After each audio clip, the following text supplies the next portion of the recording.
19 तारखेला अधिवेशन बोलावण्याची मागणी जरांगेंनी केली आहे। 54 लाख नोंदी सापडल्यात, त्यांना प्रमाणपत्र द्या। काहीही झालं तरी 20 जानेवारीला मुंबईत जाणारच। नोंदी मिळालेल्यांच्या नातेवाईकांना प्रमाणपत्र द्या। सगळ्या सोयऱ्यांना लाभ देण्यासाठी कायदा करण्यासाठी 19 जानेवारीला विशेष अधिवेशन घ्या अशी मागणी जरांगेंनी केली आहे। यासह 20 तारखेच्या आत नोंदी सापडलेल्या 54 लाख मराठ्यांसह नातेवाईकांना तातडीनं कुणबी प्रमाणपत्र द्या। ग्रामपंचायत कार्यालयात नोंदी सापडलेल्या लोकांची यादी लावण्यात यावी असंही जरांगेंनी म्हटले। यावर चर्चा करण्यात आली। त्यानंतर बच्चू कडू यांनी जरांगे पाटलांचे सर्व शब्द आणि मागणी ही कागदावरती लिहून घेतली। त्यात सगळे सोयरे या शब्दाची सरकारने केलेली व्याख्या आणि जरांगे पाटलांनी केलेली व्याख्या या दुरुस्ती करण्याची मागणी जरांगेंनी केली। या चर्चेनंतर बच्चू कडू मुंबईला निघालेत। याविषयी तोडगा कसा निघेल यासाठी ते सरकारसोबत चर्चा करणार आहेत।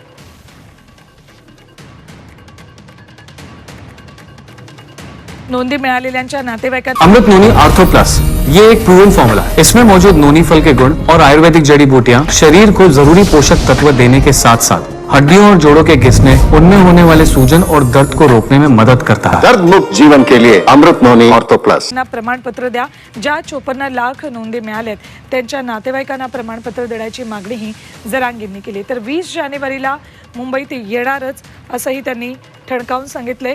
तर दुसरीकडे 19 जानेवारीला विशेष अधिवेशन घेण्याची मागणीही जरांगेंनी केली आहे। तर दुसरीकडे सकाळी आमदार कडू हे अंतर्वालीत गेले। त्यांनी चर्चा जरांगेंसोबत केली आणि आता ते मुंबईच्या दिशेने रवाना झालेत। मुद्दे तेच आहेत पुन्हा की ज्या नोंदी सापडल्यात 54 लाख यांना सगळ्यांना तातडीनं प्रमाणपत्र वितरित करणे। ज्या नोंदी सापडल्यात ह्या प्रत्येक ग्रामपंचायतला त्याची यादी लावणे, म्हणजे लोकांच्या लक्षात येईल नोंद किंवा कोणाची मिळाली।